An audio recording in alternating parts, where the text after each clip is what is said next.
Hello আমার বাগানপ্রেমী বন্ধুরা, সবাইকে জানাই নমস্কার। বন্ধুরা, আজ আমি তোমাদের দেখাবো কিভাবে খুব সহজেই অ্যাডেনিয়াম বীজ সংরক্ষণ করা যায়। তোমরা তো প্রথমে শীটপটটা দেখলে, এই যে অ্যাডেনিয়াম গাছটা দেখছো পিঙ্ক কালারের, ওই শীটপটটা কিন্তু এই গাছ থেকে আমি পেয়েছি।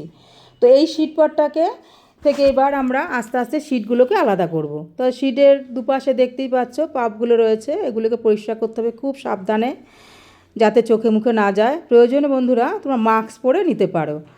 তো দেখলে তো যে কত সহজে অ্যাডেনিয়াম বীজগুলোকে এই পাপ থেকে আলাদা করা যাচ্ছে।